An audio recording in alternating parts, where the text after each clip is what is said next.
Atos 1, versículo 1 ao versículo 8.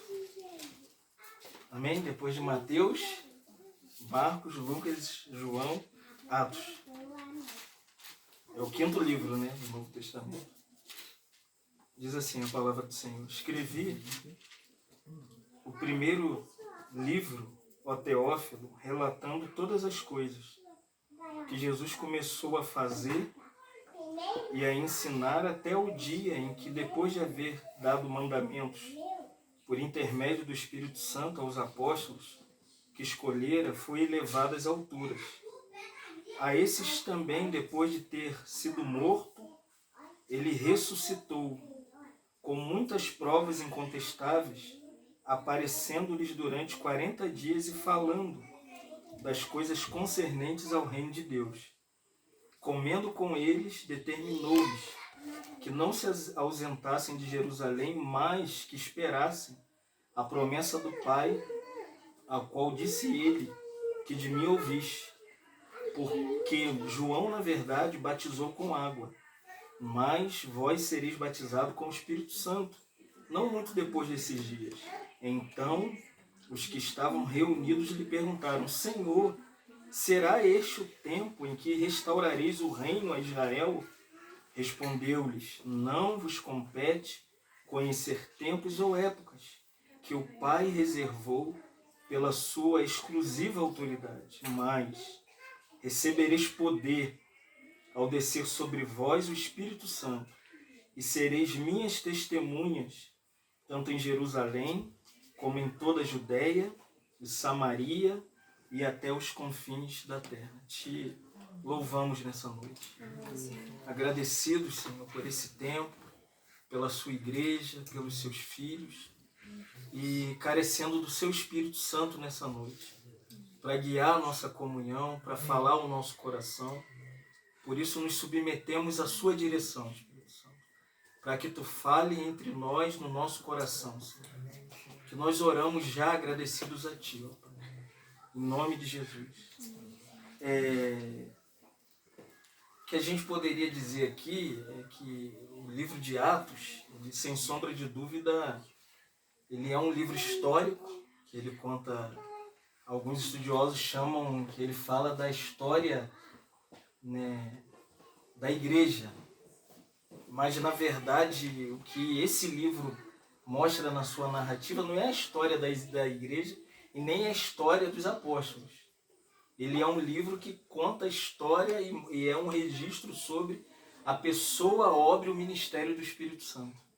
Se a gente quiser entender, na verdade, as entrelinhas desses 28 capítulos desse livro, a base dele é que o escritor dele é um irmão chamado Lucas. Ele era um médico.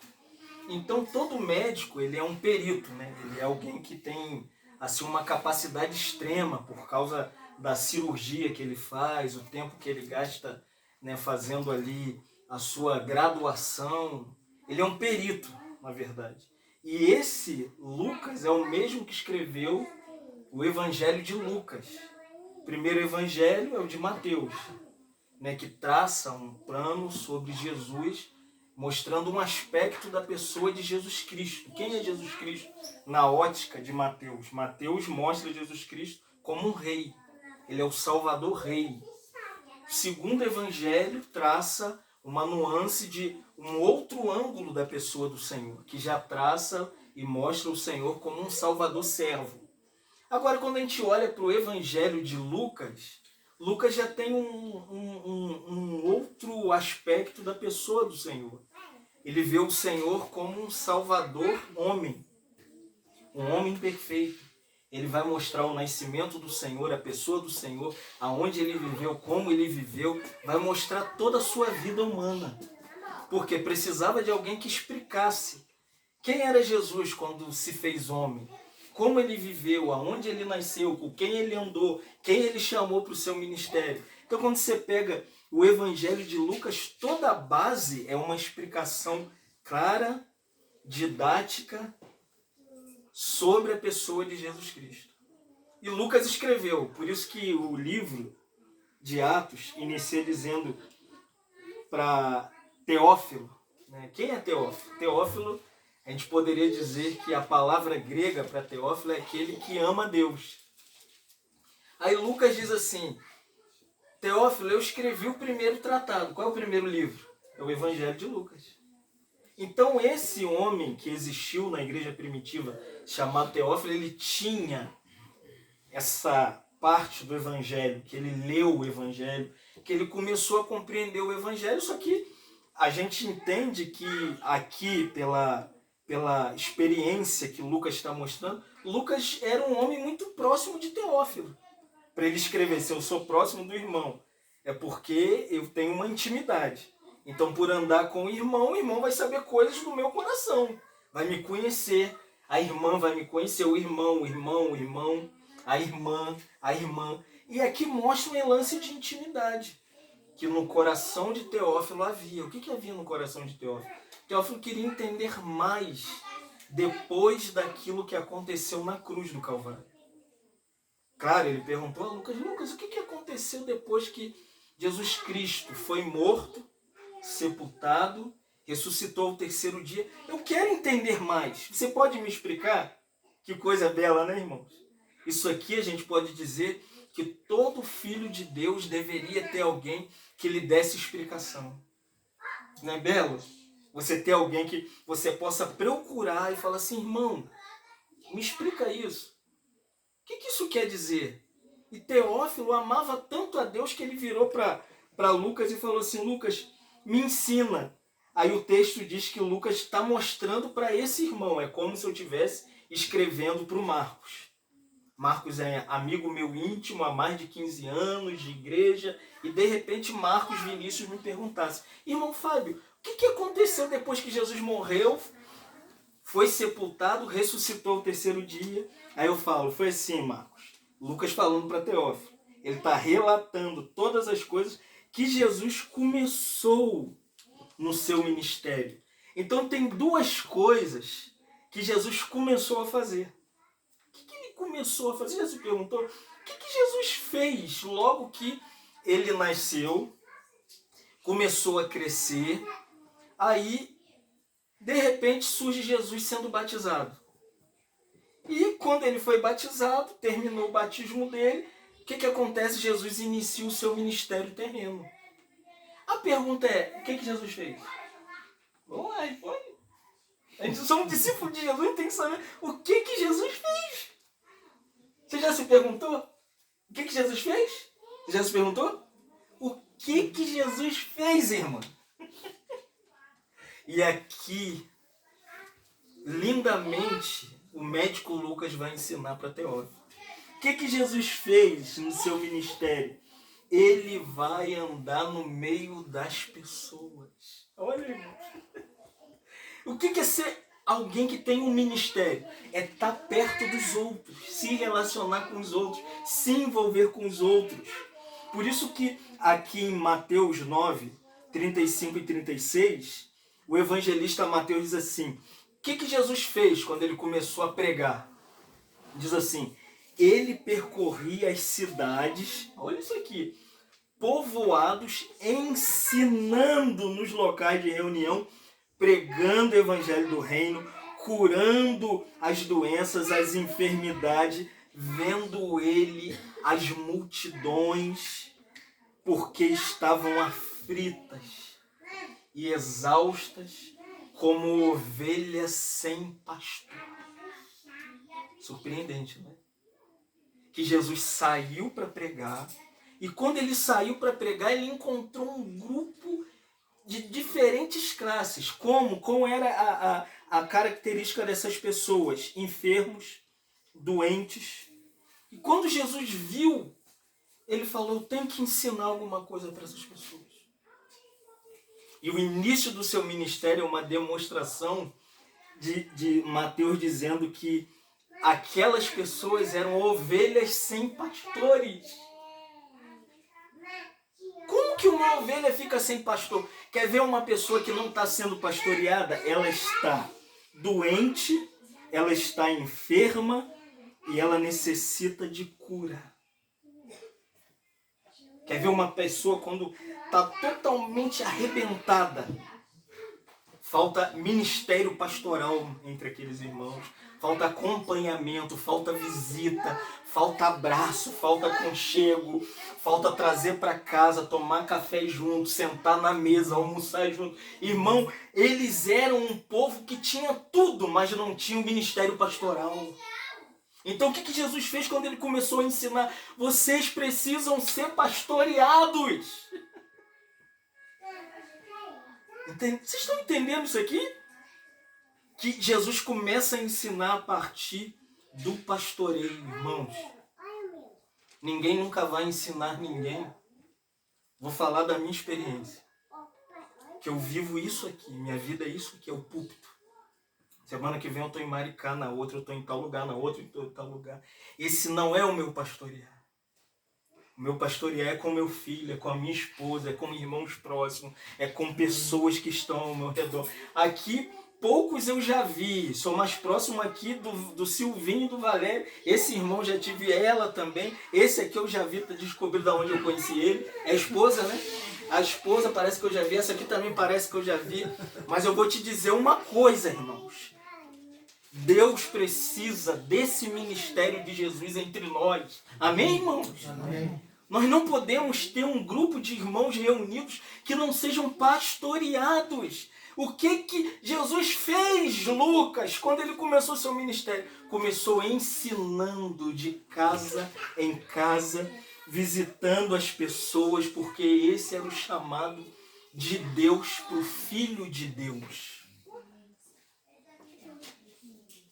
Percebe, irmãos? Que tudo que você precisa, quer entender qual é o ministério de Jesus, pastoreie o seu amigo, pastoreie a sua casa, pastoreie a sua esposa, pastoreie os seus filhos, pastoreie os amigos de trabalho, pastoreia, irmãos.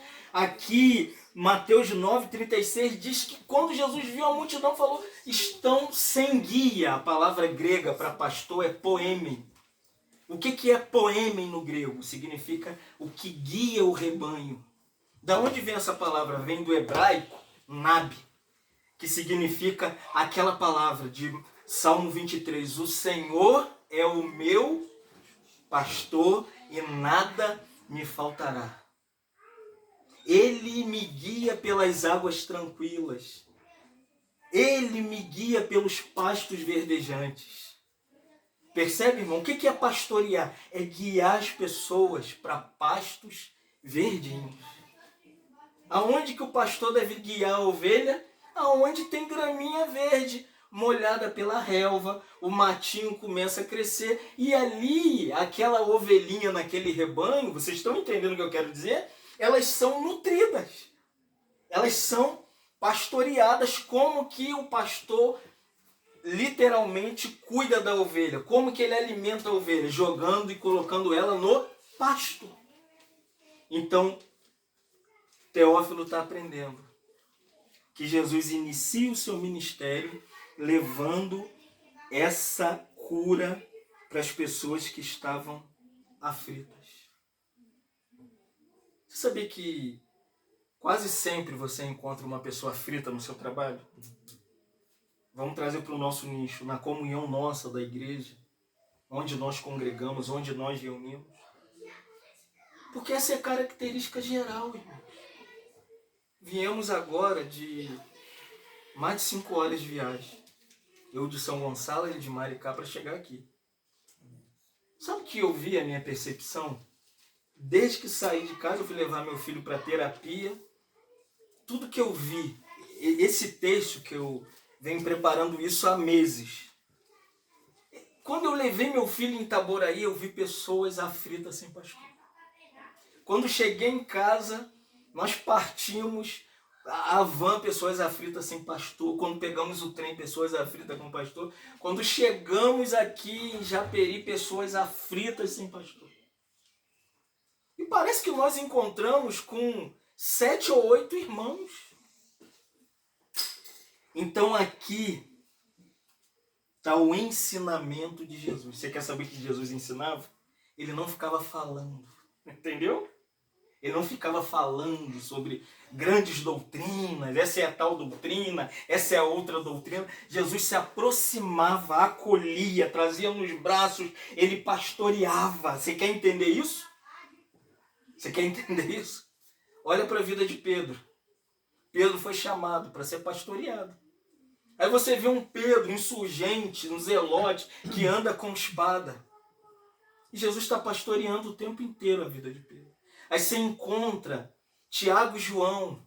Um queria ser maior que o outro entre os discípulos. Falou para a mãe, olha mãe, vai lá e fala para Jesus que eu quero me assentar no reino futuro, um na esquerda e meu irmão na direita. Você imagina os 10 discípulos ouvindo isso, de Tiago e João. Poxa, eles almejam mesmo a liderança, eles querem tomar força. Eles nem estão liderando aqui, já quer tomar liderança no reino. E o João, já viu esse João que eu estou falando? É do Evangelho de João, que era o discípulo amado. Ele nem sempre foi o discípulo amado, mas foi pastoreado pelo Senhor. Quando ele viu um grupo de pessoas ali que não seguia com Jesus, não andava junto com Jesus, não era do mesmo grupo de Jesus, ele falou, o que é aquilo ali, Senhor? O Senhor falou, é um grupo de irmãos. Mas nós nunca vimos eles aqui. Aí o João falou, Senhor, a gente vai orar agora e vai cair fogo do céu para matar eles. Jesus falou, pastoreou João, né? Falou, João, quem não ajunta, espalha. Mas eles são parte daquilo que Deus quer. Então Jesus pastoreou quem? Pedro, Tiago, pastoreou João e hoje ele está nos pastoreando. Entendeu, Teófilo? O ensinamento... Quem é Teófilo aqui? Eu sou Teófilo. O ensinamento de Jesus para mim e para você é que Jesus quer nos pastorear. Mas o versículo 3, vemos que a morte de Jesus é o centro e a ressurreição, porque não adianta você ensinar as pessoas como ser cuidada se você não ensina a centralidade desse cuidado. Qual é a base desse cuidado? Qual é a harmonia desse cuidado? Está no versículo 3. Lê para mim aí, quem achou. Versículo 3. 3 Atos.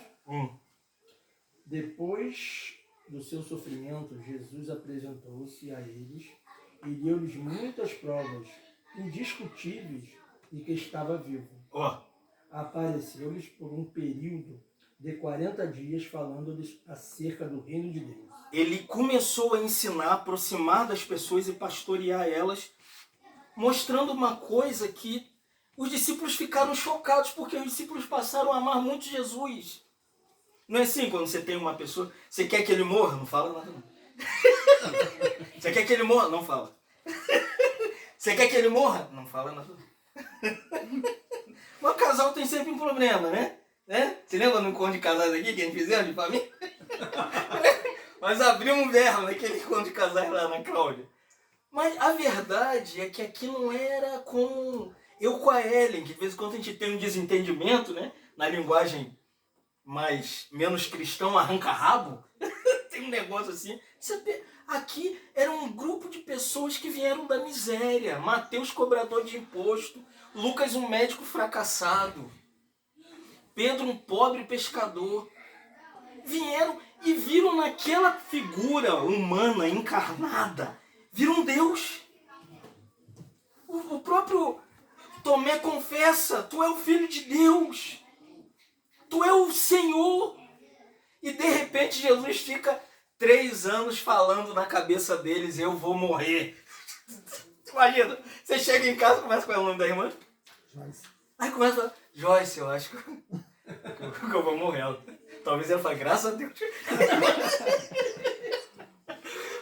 mas com Jesus não era assim. Quando eles ouviram Jesus falar, aí Jesus está numa delas e falou, é necessário que o Filho do Homem vá para Jerusalém. Aí Pedro era sempre o que metia o bedelho. Aí Pedro falou, não! Você não vai morrer, não! Todo mundo vai te abandonar, mas eu não vou te negar. Ele falou, você não vai morrer, eu não vou te decepcionar. Ele falou, Pedro, você não vai só ver a minha morte, você também vai me negar.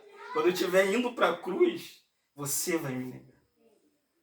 Pedro ficou ali. Não entendeu nada. Porque eles não conseguiam ter esse sentimento que eu tenho de nunca mais me separar da ele. Imagina eu receber aqui a notícia que a minha mulher dormiu no Senhor. Como? Né? Imagina, irmãos. Eu ia também pegar o Senhor e falar, para com isso! Você tá aqui com a gente curando, arrebentando no seu ministério. Vem você falar de morte? Caminho do pastoreio. Quem quer ser pastor e quer pastorear? É o caminho da morte. Depois dessa investida de Pedro, o Senhor fala assim, arreda, Satanás! Os homens falam, ih! Ele não é puro, não. O diabo atua na mente dele. Imagina, foi exposto. Aí vem o famoso versículo 24 de Mateus 16. Aquele que quer vir após mim, a si mesmo se negue. Tome a sua cruz e me segue. Está aqui. Jesus passou por esse pastoreio. É o pastoreio que envolve morte, rejeição, abandono, ninguém quer saber, ninguém liga, ninguém procura. Até o pai na cruz virou as costas para o filho. Quando ele crucificado, a cruz é lugar de abandono, a cruz é lugar de desprezo, a cruz é onde nenhum irmão vai na sua casa para falar assim, o que você está precisando? A cruz é onde tudo termina, irmão, aqui, depois de ter padecido. O que é padecer? A versão do Silvio fala, depois que ele sofreu. Você tem sofrido? Então Jesus está te pastoreando. Tá vendo, Teófilos? Ser pastoreado é aprender, primeiramente, que Jesus foi o primeiro a sofrer por nós. Depois de ter sofrido, depois de ter padecido, ele, irmão, padeceu mesmo. Sabe o que foi esse padecimento? Vou explicar para vocês. Foi uma coroa de espinho cravada na sua fronte e o sangue derramado. E os discípulos de longe, Pedro negou, Pedro blasfemou, Pedro falou assim, eu não conheço esse homem. E a criada falou, mas você é igual a eles. Não é assim? A gente anda tanto que as pessoas falam, você é crente.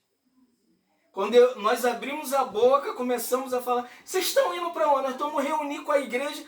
A mulher falou assim, aí começou a falar de Jesus, a menina. Aí foi se afastando da gente, que ela achou, a gente não parecia crente, de bermuda, roupa normal, ele de óculos escuros, mas quando a gente assumimos a nossa posição, aí um foi para lá, outro foi para cá, ficaram um pouco distantes. Mas porque a percepção que a gente tem que ter é que o pastoreio do Senhor envolve sofrimento. Depois de ter padecido, aí Lucas diz, se apresentou o quê? Vivo.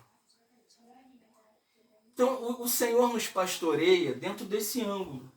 Que primeiro, ele nos mostra que ele está cuidando da gente e que não... Teófilos não tão isentos de sofrimento entre irmãos, sofrimento no casamento, sofrimento na criação de filhos, sofrimento na comunhão da igreja. Irmãos, esqueça essa ideia louca de pare de sofrer. O chamado cristão é sofra, amém? Amém. Quer ser cristão? Sofre, amém? Ser cristão não é ganhar, é perder. Ser cristão não é ter coisas boas, é ter coisas boas e perder aquilo que Deus também te deu como bom. Deus deu uma promessa para Abraão e falou, sobe o Moriá. A promessa era o filho, falou, eu quero seu filho. Irmão, a promessa que Deus dá, ninguém nunca explicou isso pra gente. Mas a promessa Deus pede, você sabia disso? Que promessa não é sua, a promessa é dele. Me dá seu único filho. Abraão subiu, irmão. Que o caminho tem que padecer, mas também Deus não parou no sofrimento com Abraão. Quando Abraão pegou o cutelo para matar o menino, quando ele ia matar mesmo, porque em Romanos 4, o apóstolo Paulo diz que Abraão acreditava que Deus, olha isso aqui, iria ressuscitar Isaac. Amém, irmãos? A fé de Abraão era tão grande que no coração Abraão falou, eu vou matar ele, mas Deus vai trazer ele da morte. Mas a voz de Deus bradou e falou assim, não faça tal coisa, tem um cordeiro ali. Amém, irmãos? Amém. Deus precisa manifestar essa ressurreição. Tá vendo, Teófilos? Vocês precisam entender que depois que Cristo morreu, Cristo também ressuscitou. E depois da ressurreição, Cristo fica durante quantos dias com os discípulos? Porque agora está tudo perdido para eles. Não é assim? Parece que a nossa experiência cristã de ser pastoreado pelo Senhor, quando o sofrimento começa a ficar muito forte, já percebeu? A gente fala assim, meu Deus, é o pastorear do Senhor.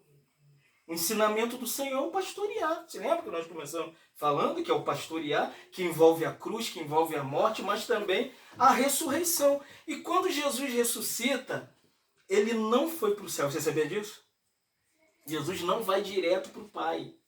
Porque ele percebeu que os discípulos se trancaram. O sofrimento fez eles entrar mesmo numa casa igual essa, trancar a porta, trancar a janela e ficar quietinho, porque se mataram o Senhor, vão nos matar. Imagina hoje, estoura uma perseguição contra o cristianismo no mundo, todos os cristãos em todo lugar vão ser o quê? Mortos.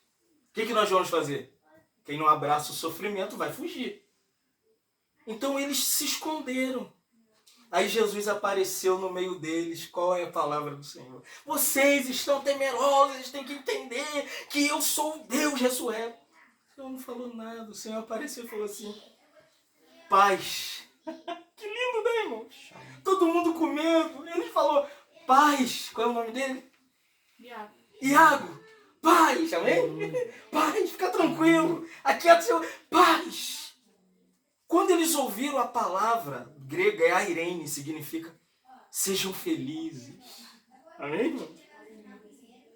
Ensinamento, pastoreio do Senhor envolve morte e sofrimento, mas a gente também tem felicidade, não tem? Tem problema no casamento, mas também tem felicidade. Tem problema no trabalho, mas também tem felicidade. Não tem, irmãos? A gente sofre, mas o chamado do Senhor é que o Senhor não queria os discípulos sem paz, atribulado. Tanto que no quadro de João 14, 15, 16, a primeira mensagem da preparação de Jesus para ir para a cruz do Calvário é não se turbe. Ele está preparando os discípulos e falou, todo mundo aqui está conturbado, tem o coração dividido, a mente meio assim, indo para um lado e para o outro. O Senhor falou, não turbe o seu coração. Credes em Deus e crede também em mim. Então, irmãos, o chamado do Senhor é justamente esse. Para os discípulos, ficou 40 dias falando para eles. O quê? Vocês precisam entender que enquanto eu estive com vocês, eu dei promessa para vocês, eu falei sobre o reino. A grande pergunta, vamos perguntar de novo. Aqui o texto diz, a parte D do versículo, diz que ele ficou falando sobre o quê? O reino de Deus. Silvinho, o que é o reino de Deus? Reino de Deus. Reino? É o reino. Jesus falou aqui há 2000 anos atrás sobre o reino. Vai? Eu quero uma resposta. Vai, Marquinhos. Vai, Iago. Os varões. Esse sabe. O que é o reino de Deus? Jesus ficou justamente nessa, de que eles ficaram 3 anos com ele e não sabiam absolutamente nada. Inclusive eu estou falando de mim. Porque nesse momento do pastoreio, do sofrimento, da cruz, que temos a paz, mas não temos a paz, e a gente não consegue ver que a vida de ressurreição mora em nós, o Senhor já tirou a gente da morte, E o Senhor fala assim, sentem, sentem, sentem. E os 12 sentaram e Jesus começou a falar sobre uma coisa muito bela que é o chamado para todos os filhos e filhas de Deus. Vocês são governados por outra vida. Reino é isso.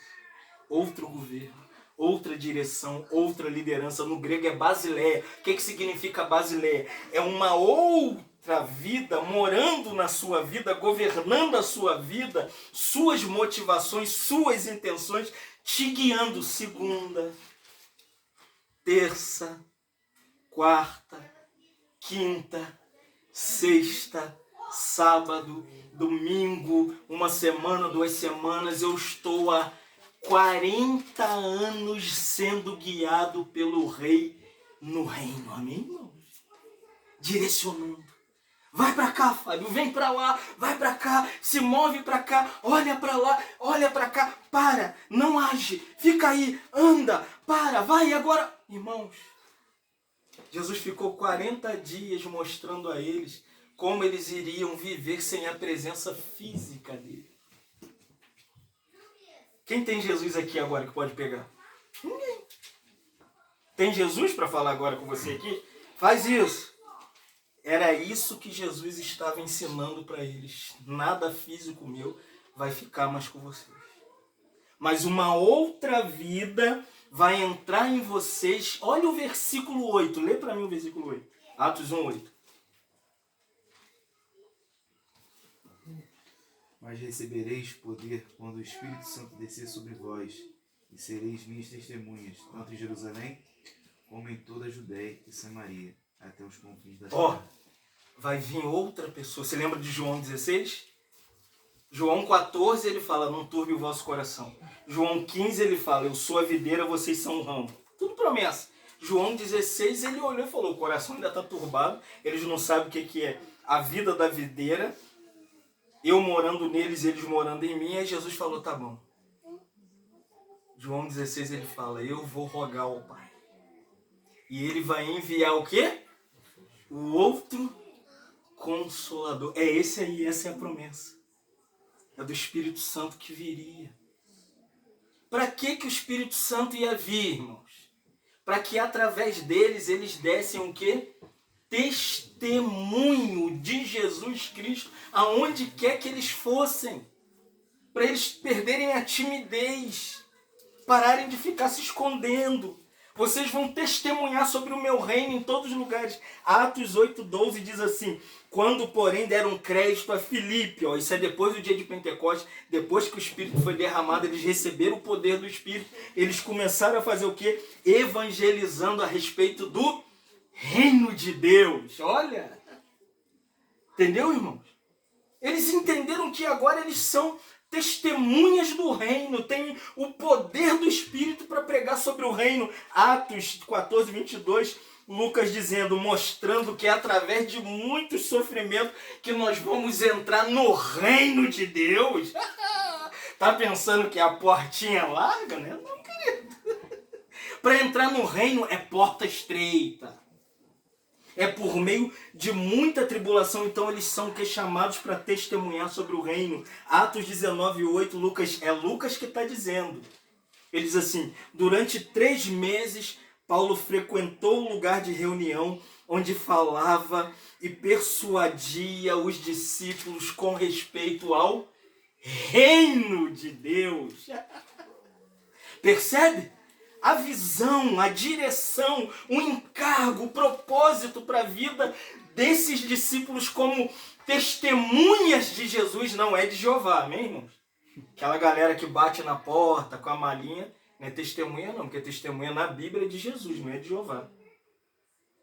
Nós somos testemunhas sobre o reino, sobre esse governo, que é manifesto, que é visto na nossa vida. E aqui Lucas 20, 24 e 25 mostra Paulo terminando o seu ministério, já pronto para entregar a cabeça para ser decapitada. Paulo chamou os presbíteros. Amém. Quando Paulo chama os presbíteros, bota os presbíteros sentados e diz assim, isso aqui Esse versículo 24 de Atos 20 é a marca para todos os líderes da igreja. Você é líder, tem que ter essa marca aqui. Quiser, abre aí Atos 20, 24 e 25. Leia comigo isso aqui, eu vou ler com você. Essa é a marca de quem está cuidando da igreja. Quer saber quem está cuidando, pastoreando? Qual é a marca do ministério de Jesus? Nasceu na manjedoura, nasceu em Belém, escondido, que Herodes mandou matar todos os nascidos, fugiu para o Egito por causa da morte, que os pais tinham que preservá-lo. Aí volta, é criado em Nazaré. É tipo, de onde você vem? Eu vim de São Gonçalo. A pessoa, quê? A gente viemos com as moças que eram da Barra da Tijuca. Aí todo mundo, Barra da Tijuca? Quando a gente falou São Gonçalo, é Nazaré, irmão. É pobre, é tiro, é roubo, é morte. É lá que ele foi criado. Quando os discípulos perguntaram para ele, aonde é a sua casa? Jesus falou, é difícil, mas o filho do homem não tem onde botar, não tem nem um travesseirinho para dormir. O discípulo falou, você não tem casa?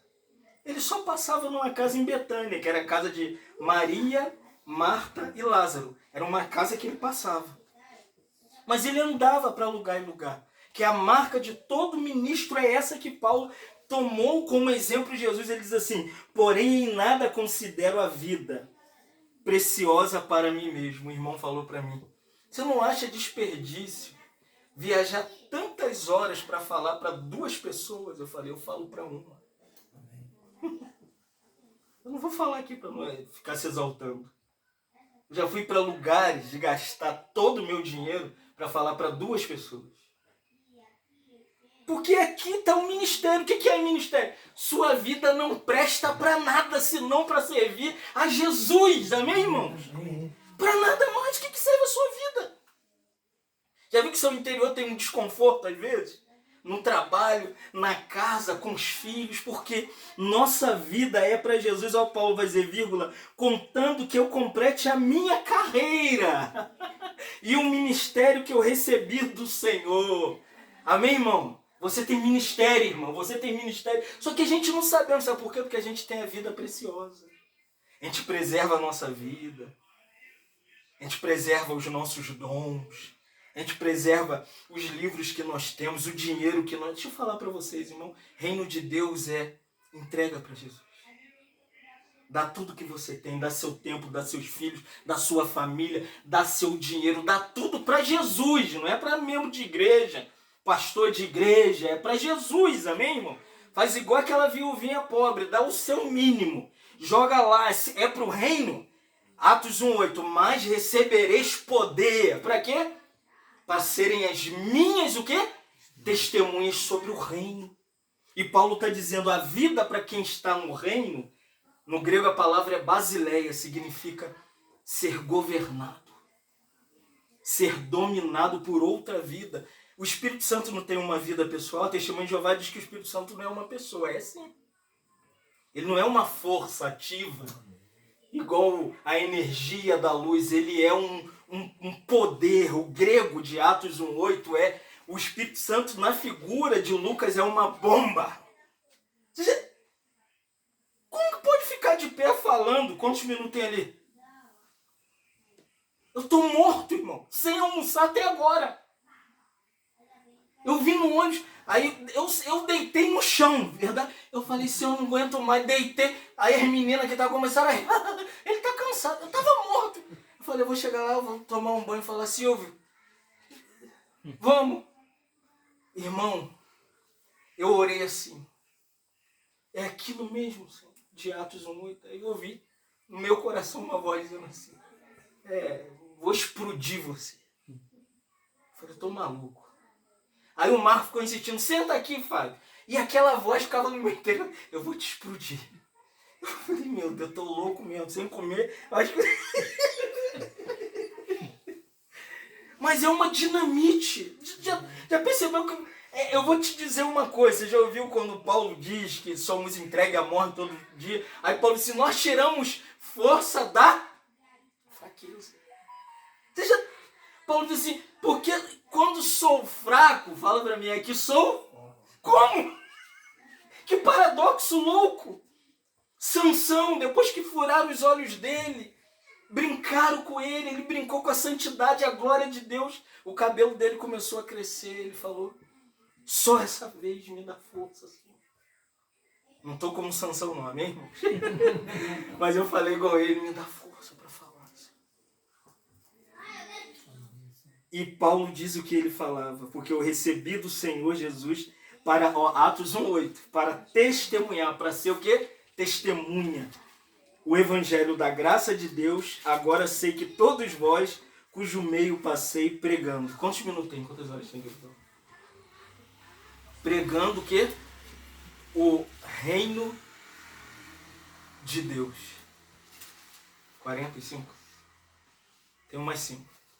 Pregando o reino de Deus. Percebeu? Ser pastoreado, vamos resumir, é ser cuidado pelo Senhor, o Senhor ensinando que o sofrimento faz parte da carreira cristã. Vocês estão entendendo? Está dando para entender? Eu sou meio difícil de falar. Vocês estão entendendo o que eu quero dizer? Jesus nos pastoreia mostrando que o sofrimento não é em vão. E se você sofre, Ele vai estar com você, Ele vai estar na sua casa, Ele vai estar no seu negócio, Ele vai estar no seu trabalho, Ele vai estar contigo na igreja, na reunião que você vai. Irmão, o sofrimento é para o Senhor mostrar que Ele nos colocou no reino. Se lembra que Jesus falou assim? O reino de Deus é tomado com violência.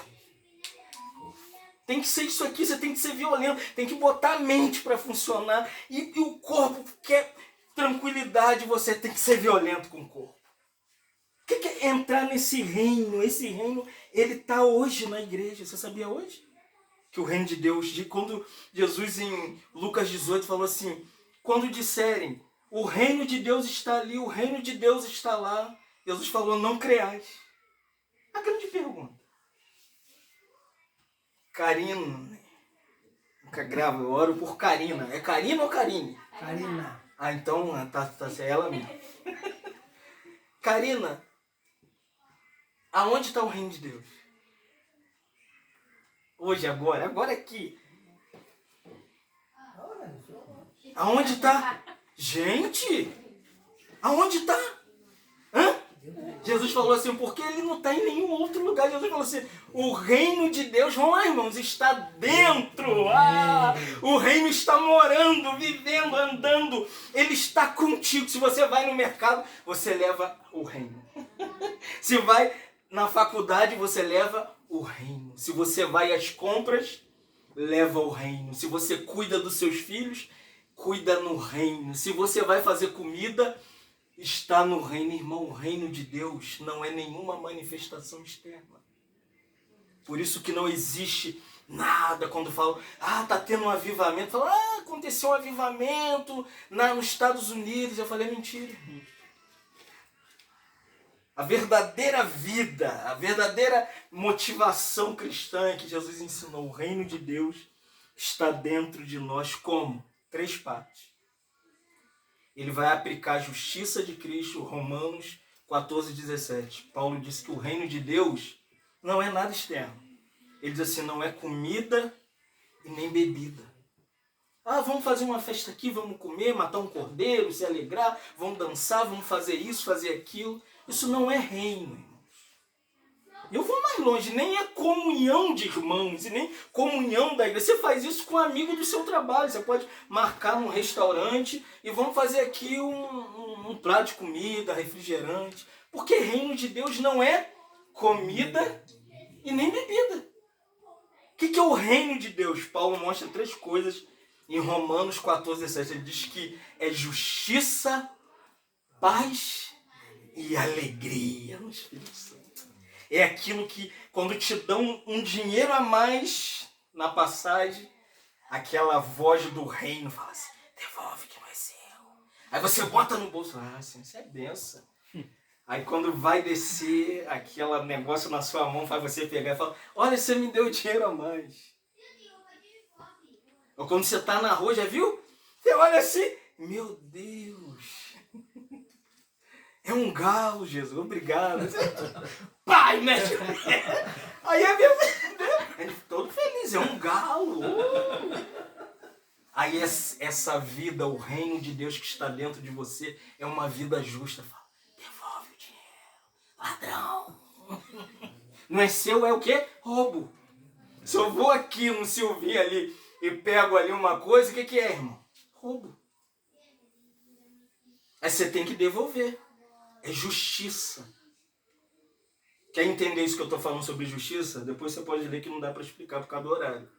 Leia Mateus 5, 6, 7, 8, 9, 10. Você vai ver a justiça do reino. Que é o reino de Deus que está em nós. Segundo aspecto desse reino. Paz. Quer ver se você está no reino? É se você tem paz. Quando as coisas não tem comida no armário, quando o filho está enfermo, quando não tem dinheiro para pagar a dívida, quando o filho morre, né, irmão? Vamos ser sinceros. Já imaginou você sepultar seu filho e depois continuar reunindo? Nós ainda não perdemos igual eles. Isso é reino. Que motiva continuar é a paz do reino. Jesus falou, a paz que eu dou, não dou como o mundo a dá, tem uma paz do mundo. Que está baseado no aspecto financeiro, do trabalho, do emprego, das posses, do carro, da casa, de tudo. Mas Jesus falou, a minha paz não é como a do mundo, a paz que eu vos dou é diferente. Que paz é essa? É quando o filho morre, você fala, Senhor ainda é o meu Senhor. Eu tive diagnóstico de autismo do meu filho. O que você espera do seu filho? Que ele seja, né? Eu desesperei. É 12 mil reais por mês o tratamento do meu filho. Eu dobrei meu joelho e falei, tu és o príncipe da paz. Me guia. Ele viu hoje. Eu saio na maior felicidade com ele, de mão dada, e vamos embora, meu filho.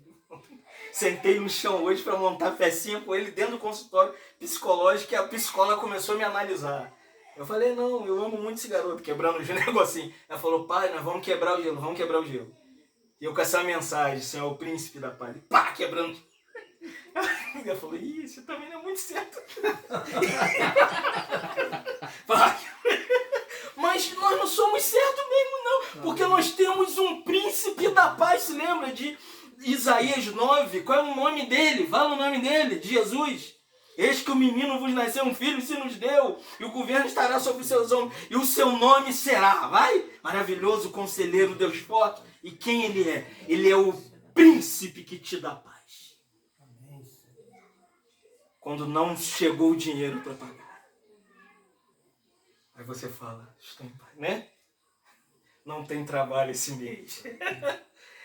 Aí a gente fala, tu continua sendo Deus. Terceiro, é a alegria no Espírito Santo. E esse reino, ele tem um contratempo. Eu vou ser bem rápido para a gente acabar com esse tempo. Ele está sobre aviso por causa de apostasia. O que tira a justiça, a paz e a alegria do reino? É isso que Paulo diz em 2 Timóteo 3:1. Sabe, porém, nesses últimos dias que vamos ter tempos difíceis. Tem pessoas que não creem mais em nada.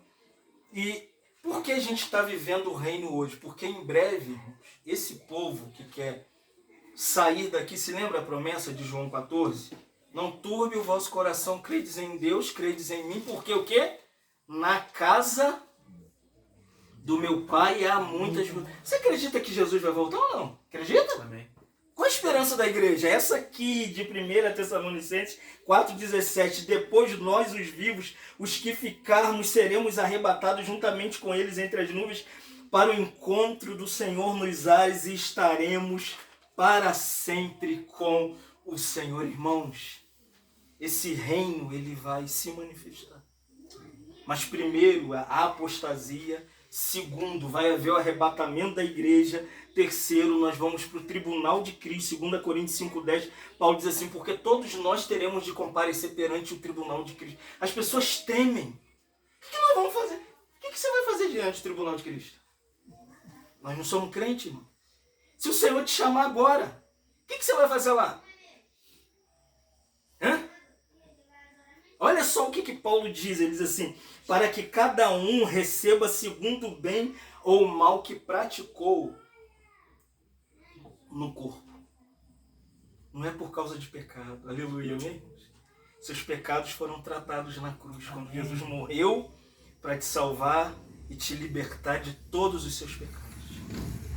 Lá não é reunião, aqui a palavra grega de tribunal em 2 Coríntios 5,10 é a palavra bema, significa reunião de salvos. Amém? Nós que vivemos o reino em justiça, não devemos temer o reino no futuro. Porque nós não vamos para lá para sermos acusados do que fizemos ou não fizemos, porque os nossos pecados foram lançados no mar do esquecimento. O Senhor tratou com eles. Depois que nós passarmos pelo tribunal, nós vamos entrar nas bodas do Cordeiro. Apocalipse 19:7. João diz assim: alegremos-nos e exultemos-nos, demos a glória, porque são chegadas as bodas do Cordeiro. Depois das bodas do Cordeiro, Apocalipse 24 e versículo 6 diz assim: e viveram e reinaram durante 1000 anos, e serão sacerdotes de Deus e de Cristo, e reinaram com ele sobre a terra por 1000 anos. Esse é o encorajamento para a gente. Se você quer viver uma vida como Teófilo, viva. Porque a nossa promessa é real. Qual é a nossa promessa? É que o Senhor nos pastoreia, mostra que a cruz é o caminho, mostra que nós estamos vivendo uma vida em que o reino não vai vir. Não fique esperando encontrar Jesus no céu. Encontre Ele agora. Vive essa vida agora. Manifesta essa vida do reino agora. Vivendo em justiça, vivendo em paz, vivendo em alegria. Por quê? Breve o Senhor vai vir para arrebatar a igreja, porque é nítido que a apostasia está entre nós, não é verdade? Crente que não crê mais na Trindade, crente que não crê mais em Deus, crente que não crê mais na pessoa de Jesus Cristo, crente que não crê mais na obra do Espírito Santo. Você vê aí cristãos que depois de 30 anos viraram testemunho de Jeová. Como pode? Crente depois de 40 anos que foram parar no Hare Krishna. Como pode? Então nós somos chamados, irmãos, a viver essa vida do reino, aguardando a volta de Jesus, porque nós queremos passar pelo tribunal de Cristo e ouvirmos aquilo que o Senhor falou: vinde, bendito do meu Pai, para o reino que vos está preparado aonde?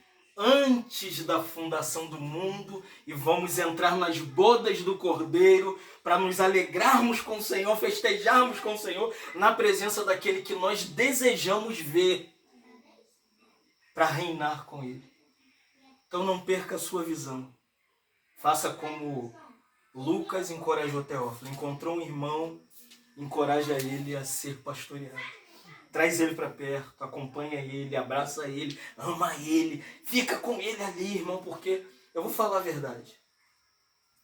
A maioria dos filhos de Deus já não aguentam mais esse negócio de ir na igreja, de sentar no banco da igreja, de ouvir uma boa pregação, irmão. O que a gente precisa é aquilo que Mateus 28, 18 a 20, depois que Jesus morre, ressuscita, Ele deixou uma comissão para você, para você, para você, para você. É ide pelo mundo, pregai o evangelho, batizando em nome do Pai, do Filho e do Espírito Santo.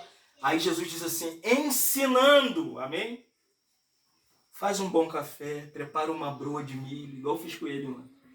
Chegou cansado, me mandou uma mensagem. Fabinho, eu tô doido para tomar um banho. Eu falei, tadinho, não sabe de nada. O sabonetezinho dele, a toalhinha dele já tá pronta. O quartinho já tá pronto, o travesseiro. E preparei uma carne bem robusta. O garoto fica só lá fazendo flexão para virar soldado. Eu falei, tá fraco. Pastorear é isso, irmão. Não é dar mensagem para ele. Eu tenho uma linda mensagem. Chegou na casa do pastor Fábio Falcão. Não, irmão. Sentamos, batemos um bom prato de comida, morreu. Foi arrebatado. Foi arrebatado. É assim que pastoreia. Faz uma boa carne. Cuida, aproxima, ora. Né? Fica com ele, acompanha ele. O Senhor vai te guiar. Te adoramos. Amém. Te louvamos nessa noite. Pelo caminho que o seu Filho nos mostrou, Senhor. Quando Lucas ensinou a Teófilo o que era o ministério de Jesus. Nos ensina, Senhor, a termos ministérios igual do seu Filho nessa noite. Queremos andar com os homens, cuidar dos homens, pastorear famílias, trazê-los para a nossa casa, para o nosso convívio. Queremos orar com eles e por eles. Queremos ajudá-los, Senhor, nas suas fraquezas e deficiências e fracassos. Não queremos ser aqueles que têm uma bela pregação, mas nós queremos ser aqueles que abrem o coração e trazem para perto, Senhor. Nos ensina a ser esses discípulos do Senhor. E abençoa o seu povo. Que nós oramos nessa noite, Pai. Em nome de Jesus. Amém. Falei demais, tá, mãe? Quem veio de mais longe foi eu. Então vocês têm que aguentar.